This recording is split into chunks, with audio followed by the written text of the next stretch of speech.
Mimo wielu niepowodzeń oraz upokorzeń, jakie spotkały Hondę po powrocie do rywalizacji, cel, jaki od samego początku przyświecał japońskim inżynierom, nie zmienił się. Pokonać Mercedesa, zbudować najlepszą jednostkę napędową w stawce i nawet informacja o wyjściu z gry nie zmieniła tego podejścia. Wręcz odwrotnie, stali się oni jeszcze bardziej głodni zwycięstwa i jeszcze bardziej odważni we wprowadzaniu nowych rozwiązań.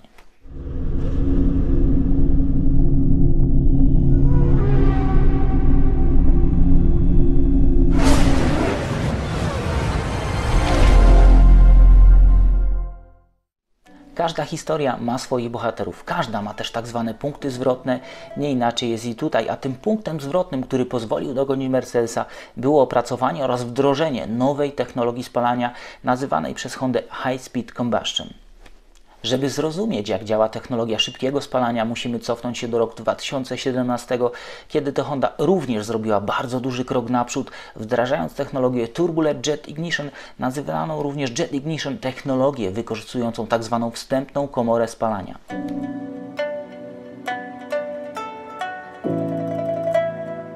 Wspomniana komora wstępna z niewielkimi otworami separuje świecę oraz wtryskiwacz od pozostałej części komory. To właśnie w niej dochodzi do zapłonu bardzo bogatej mieszanki, a gorące strumienie poprzez otwory wdzierają się do komory głównej, w której znajduje się już dużo bardziej uboga mieszanka. To wywołuje jednoczesny zapłon w wielu jej miejscach. Zamiast pojedynczego punktu zapłonu mamy ich kilka, co znacznie przyspiesza proces spalania oraz zwiększa moc jednostki napędowej. O wspomnianej technologii zrobiło się głośno w 2015 roku, głównie ze sprawą komentarzy Berniego Ecclestona oraz Gerharda Bergera.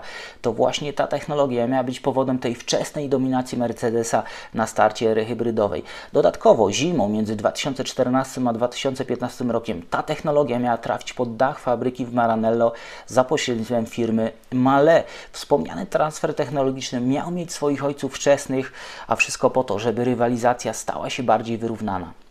Choć historia wspomnianego transferu technologicznego nigdy nie doczekała się potwierdzenia w świecie Formuły 1, to uwiarygodnił jeden z inżynierów firmy Mahle, wspominając, że Turbulent Jet Ignition jest obecne w obszarze wyścigowym, a jednym z klientów jest właśnie Ferrari. Well, we have a couple. Unfortunately, I can't really talk about most of them, but one that has been publicized is our work with the Ferrari Formula One team a few years back, and we worked with them to integrate an MJI unit into their F1 car. Technologia Turbulent Jet Ignition pozwoliła osiągnąć dużą wydajność jednostki napędowej przy bardzo ubogiej mieszance, co w erze limitów dotyczących paliwa idealnie wpisywało ją w tą nową, hybrydową rzeczywistość. Mimo dużego postępu Honda nadal była lata za rywalami i to, czego potrzebowała, to duże przełamanie.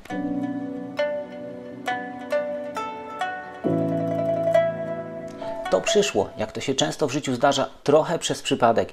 Jeden z inżynierów pracujących nad poprawą wydajności jednostki zauważył anomalię w danych, chwilowy, bardzo duży skok mocy.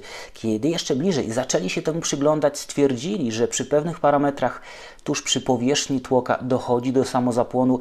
Idealnie w momencie, kiedy te gorące strumienie przenikają komorę spalania, kiedy są wyrzucane z tej komory wstępnej. Zauważyli, że reakcja spalania zainicjowana od góry i od dołu przebiega bardzo gwałtownie i oznacza duży wzrost mocy wyjściowej.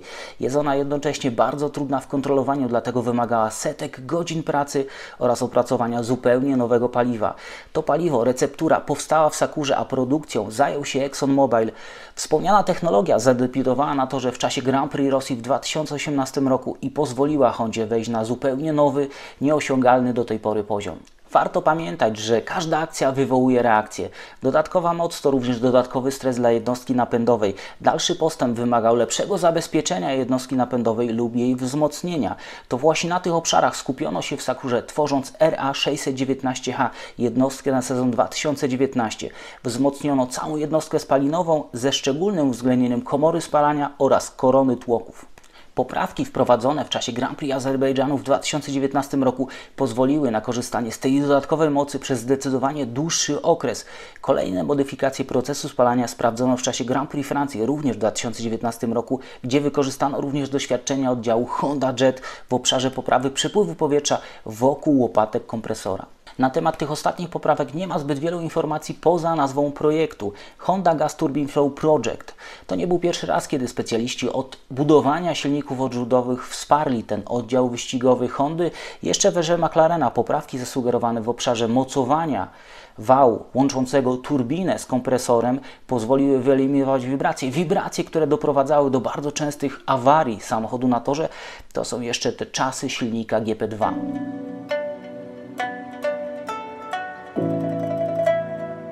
O tym, jak duży potencjał krył się w technologii szybkiego spalania, ich świadczy fakt, że w roku 2022 kolejny raz zdecydowano pójść się drogą ewolucji, mimo że w ciągu pierwszych 3 sezonów wdrażano zupełnie nowe koncepcje. Nadal dużym ograniczeniem było zużycie jednostki napędowej. Rozwiązanie znaleziono w Kumamoto Manufacturing, fabryce motocykli Hondy, która od wielu lat dysponowała specjalną technologią platerowania silników. Opracowana na potrzeby nowej jednostki specjalna powłoka ochronna sprawiła, że cylindry zużywały się kilka razy wolniej. Zwiększona niezawodność pozwoliła na dalsze zmiany, szczególnie w kształcie korony tłoka, by proces tego szybkiego spalania zachodził jeszcze wydajniej.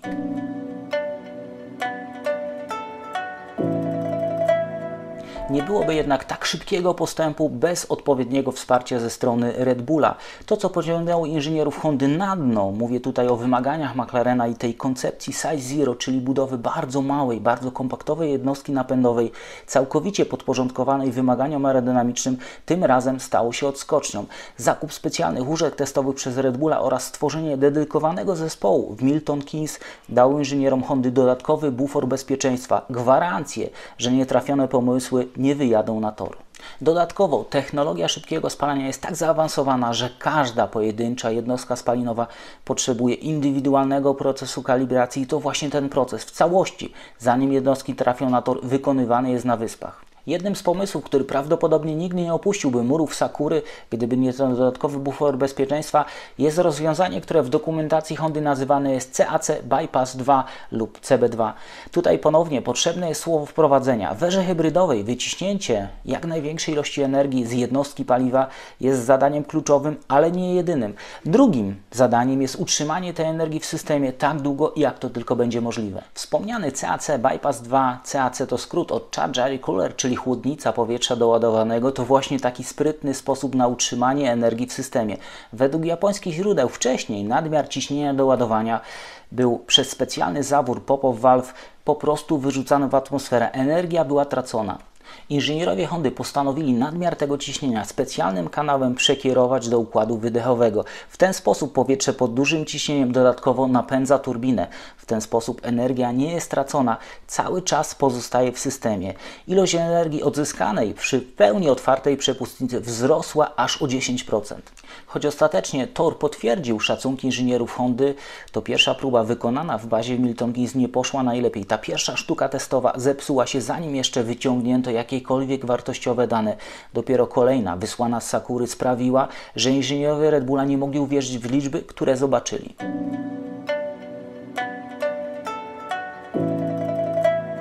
To nie jedyny legalny trik wdrożony przez Hondę. O tych mniej legalnych będzie później. Kolejnym jest agresywny tryb odzyskiwania energii nazywany przez Hondę Extra Harvesting Mode. Jest to bardzo kreatywny sposób na obejście limitów dotyczących układów i ilości odzyskiwanej energii. Przepisy mówią wprost, że jedynie 2 MJ energii odzyskane przez układ MGUK może być zmagazynowane w układzie baterii. A co jeśli ilość energii odzyskanej z układu hamowania to 3 MJ lub więcej? W przypadku jednostki Hondy ta dodatkowa energia z układu MGUK wysyłana jest do MGUH, a stamtąd po kilku symbolicznych obrotach silnika wysyłana ponownie do układu baterii. Całość przypomina nieco rozwiązanie z kołem zamachowym wykorzystywanym do magazynowania energii. W tym przypadku kołem zamachowym jest silnik MGUH, a tym, co go napędza, układ MGUK. Genialne, musicie przyznać, w swojej prostocie. Jednak nie wszystko, co powstało pod dachem Sakury, spodobało się specjalistom FIA. Wskazuje na to utratę około 10 koni mechanicznych tuż przed opóźnionym startem sezonu 2022, pokazana w oficjalnych dokumentach japońskiego producenta. Całość zbiega się w czasie z wejściem w życie 4 dyrektyw technicznych, które były wynikiem współpracy FIA z Ferrari. To jest pokłosie tej tajnej ugody zawartej po sezonie 2019. Nowe wytyczne dotknęły m.in. układów odzyskiwania energii i zamknęły pewien szary obszar wykorzystania MGUH rozwijany we współpracy z Honda Jet. Szczegółów tego systemu nadal brak, ale zmiana interpretacji przepisów była na tyle istotna, że japoński producent musiał wprowadzić nowy układ sterowania silnikiem oraz była jednym z powodów wprowadzenia zupełnie nowej wersji jednostki napędowej w roku 2021. Nowa konstrukcja pod nazwą RA621H była zbiorem wszystkich doświadczeń inżynierów Hondy i próbą uwolnienia pełnego potencjału technologii szybkiego spalania. Cel ten osiągnięty nie tylko poprzez zmniejszenie kąta pomiędzy zaworem dolotowym i wydechowym oraz wprowadzenie nowej geometrii głowicy, ale również poprzez zastosowanie zupełnie nowej technologii produkcji. Elementy, które do tej pory powstawały poprzez odlew, zostały wyprodukowane zaawansowaną technologią cięcia z pojedynczego bloku. Dzięki temu stały się nie tylko trwalsze, ale również lżejsze. Według danych Hondy tylko dzięki tej zmianie wytrzymałość jednostki Hondy wzrosła aż o 70%. Ciekawostką jest fakt, że całość procesu wykonywana jest przy użyciu tych samych narzędzi, które wykorzystywane są przez Hondę do produkcji samochodów drogowych. Japoński producent aktywnie korzysta również z technologii tworzenia metalowych elementów przy użyciu druku 3D, co znacznie skraca czas produkcji niektórych elementów jednostki napędowej, takich jak obudowa kompresora.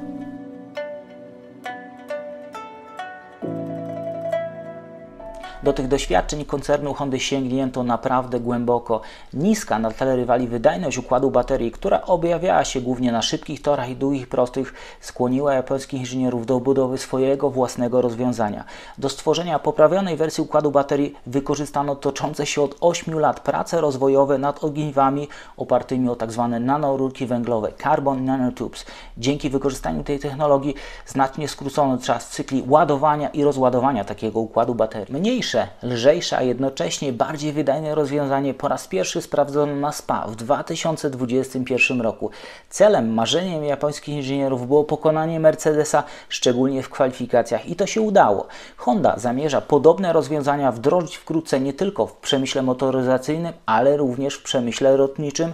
Aktualnie oczekują one na przyznanie patentu. W tym całym niezwykłym procesie Honda nie zapomniała o rozwoju młodych inżynierów. Jedno z zadań dotyczących słabych startów Verstappena powierzono właśnie takim 2 grupom młodych inżynierów. Jedna pracowała w Sakurze, druga w Milton Keynes. Wielomiesięczne analizy, które rozpoczęły się jeszcze w sezonie 2019, wskazały, że powodem problemów na polach startowych jest niedopracowana charakterystyka silnika w obszarze, w którym dochodzi do aktywacji systemu anti-stall, systemu, który przeciwdziała zgaśnięciu silnika na polu startowym. Rozwiązanie zasugerowane, opracowane przez tych młodych inżynierów, coś w rodzaju wirtualnego przedłużenia kanałów dolotowych przy niskich obrotach, zostało użyte po raz pierwszy na torze Imola w 2021 roku i Honda była bardzo zadowolona z tego, jak to rozwiązanie się sprawdziło.